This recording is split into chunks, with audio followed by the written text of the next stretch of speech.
So, all right, guys. Hey, with that, let's move on over to our Maester's study. Again, we're going to be doing more Fire and Blood content, getting ready for House of the Dragon. Yeah, absolutely. And so we decided to do. Thanks again to Matthew Perry who sent us in an awesome kind of just covering some highlights of the Targaryen Civil War and just kind of guiding us through some of the major points or even just really cool moments in Fire and Blood. We're going to kind of go through.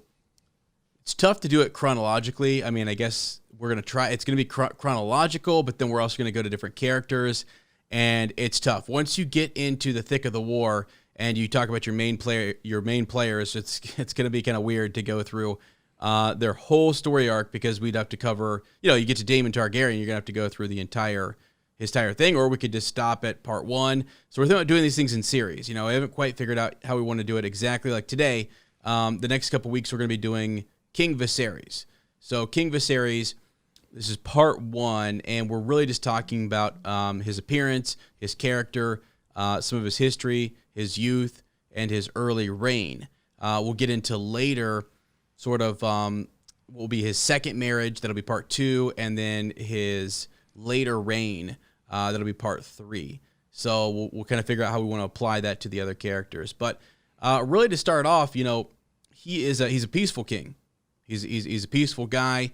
He's not very into conflict. We actually see that a lot with Daemon, his brother, just in the way that he keeps kind of, bringing him back. He loves his brother and he loves his family. Very much loves Rhaenyra. I think he's very torn, about the decision he has to make later on with her, but he's a family guy and he's a peaceful dude, So yes. Yeah, which is awesome. So to kind of start with that guy, a likable Targaryen is cool because I think what people have seen in the main Song of Ice and Fire series is the Mad King and Dany. Call her the Mad Queen if you want. I don't know. Let's be careful there. Yeah. I mean, they do go through some turmoil just even to get to Viserys. I mean, you start with Aegon, who's pretty neutral. People seem to like him. Then you go to, Aenys Targaryen. All right, and he's kind of good, but he's kind of weak. Then you go to Maegor, who's like the total opposite, right? And then he goes back and forth a little bit, and then we get to Viserys, who's pretty good. People seem to kind of like him. I mean,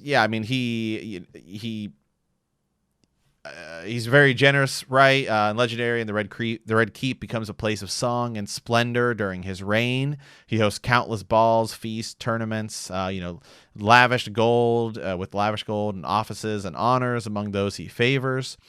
He's well loved by the lords and small folk alike.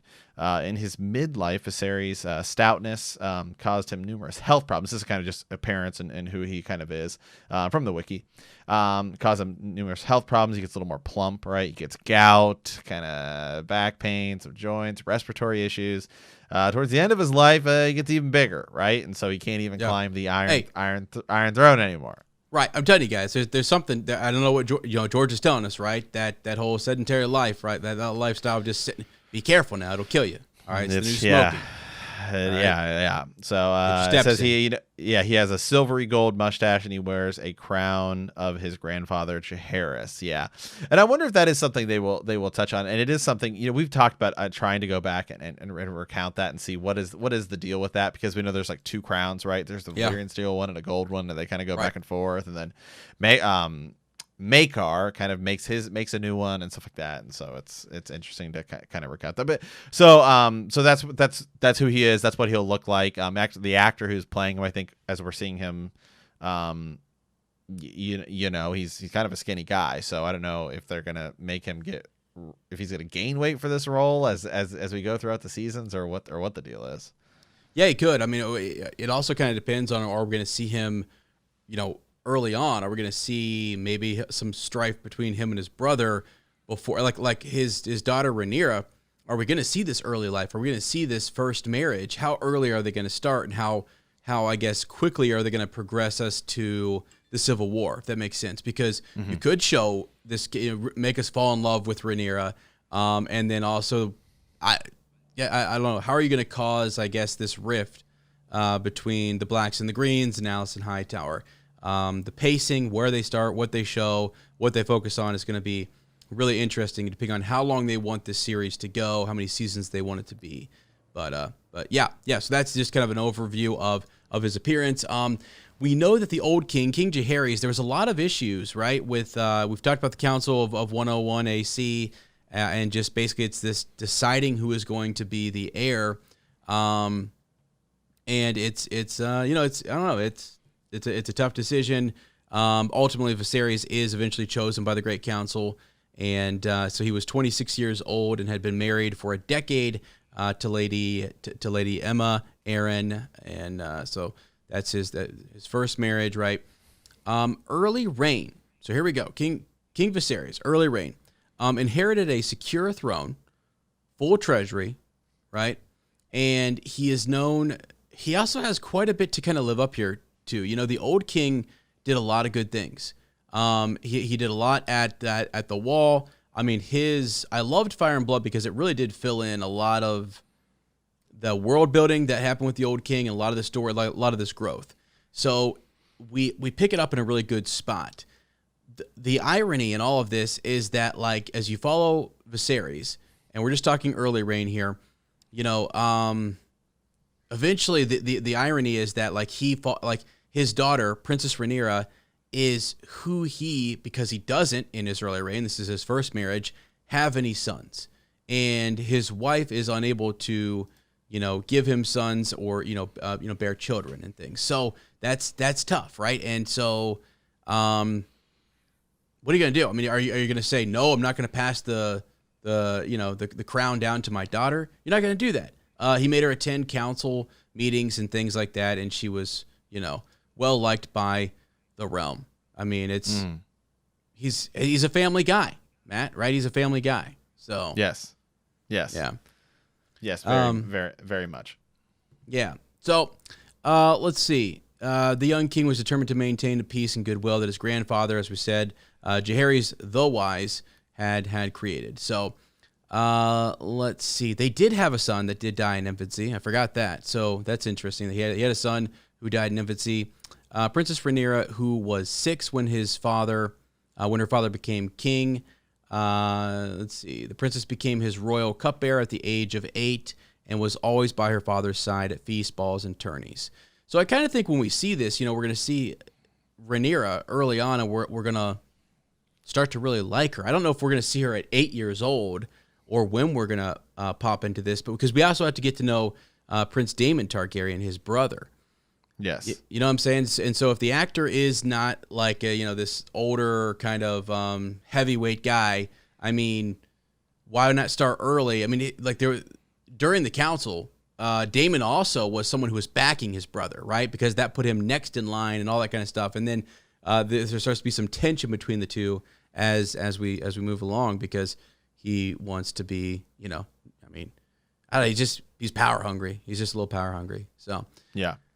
And Rhaenyra's going to be a big player in this too. I mean, it's going to be really kind of those three for a lot of this. So how quickly do you decide to start? When, do you start when Rhaenyra's young, or do you start when they're older? It's going to be interesting to really see.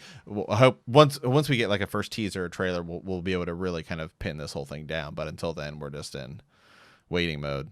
Yeah, and speculating. I mean, that's the thing, because I think you would want to see some of this stuff maybe between brothers happening. I don't know. I mean, it's you can do it later on and just sort of not flashback, but talk about some of the issues between the two of them, because one of them is that he wants to be the heir, and so he covets, right, that Prince of Dragonstone title.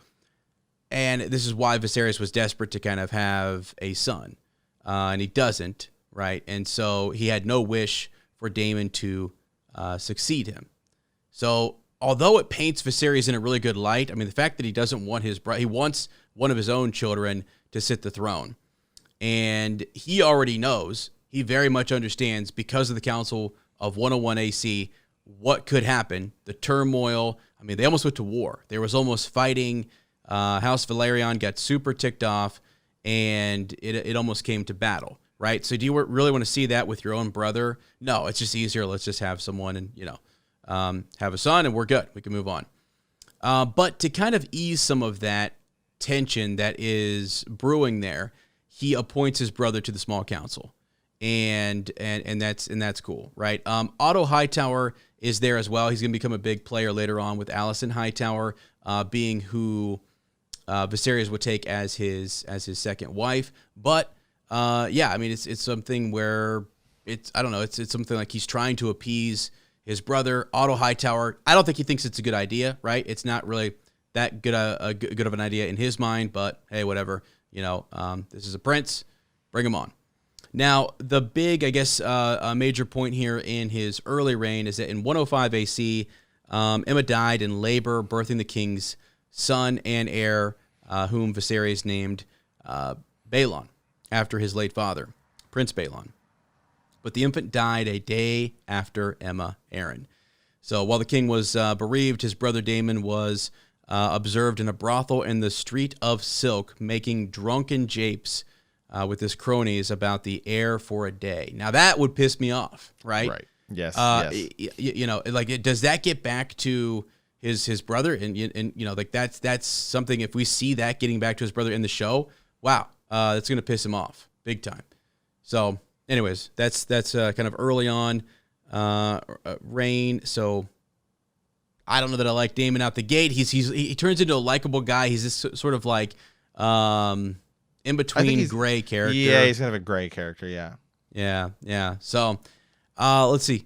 After the mourning period was over, Viserys held a lavish ceremony in 105 AC and had Rhaenyra declared the heir and the Princess of Dragonstone in response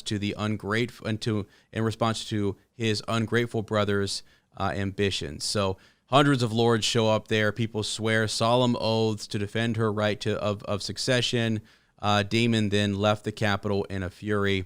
Viserys began to groom Princess Rhaenyra to be the ruling queen, teaching her how to rule, and made her a part of his small council. So, in short, he's married. He has a daughter, Rhaenyra, who he loves. He tries to have a son. It does not work out.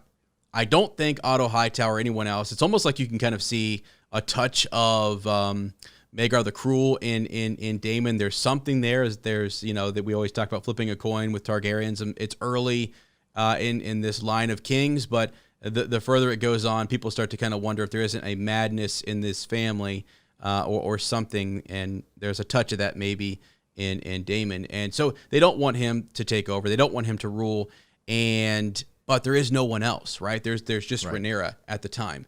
So, yeah. Now, part 2 we'll pick up on next week, which is basically Sir Otto Hightower is going to urge King Viserys to take a second wife and someone who can give him more children. So, but, my friends, he has made sure to make it clear that Rhaenyra is the heir. She's the Princess of Dragonstone. She's next up in line. Everyone swore those solemn oaths. And, as Jaime Lannister tells us later in the series, we're swearing a lot. We're making a lot of vows to a lot of different people. And we're not keeping them all. Sir Matt, which ones are we supposed to keep? Yes, that is. Yes, all that of them, is, I think, that right? That is.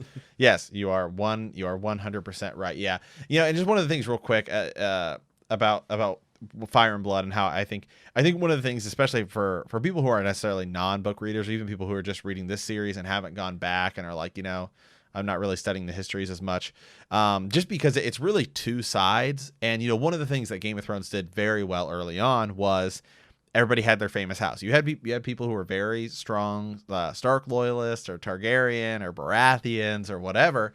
And so in this, I think they'll do a really good job of saying, here's your two factions, who's going to win, because that it's a Targaryen who wins. And so it's a great way to kind of do it. And then, you get to the end, and then you'll see finally who won. But for people who aren't necessarily going back and reading everything, you could totally go through, I feel like, this series and be like, wow, I'm on this side, or I'm on that side. Right. Yeah, there's likable characters on both sides, because Rhaenyra is someone that we really, I think we'll get to like and will grow to like. But Daemon, who will enter the picture later on, is not a character that we would like completely. He says some really rude stuff, but it's amazing how much George can make us forgive certain characters. Jaime Lannister pushes a boy out a window, and by the end of the series, we're all rooting for him. It's insane. It's insane. Yes. So Daemon could be that same type of character for us, and we'll just have to wait and see. I hope they really pay close attention to his character in the series. They have to. So yeah, absolutely, guys. Hey, let us know.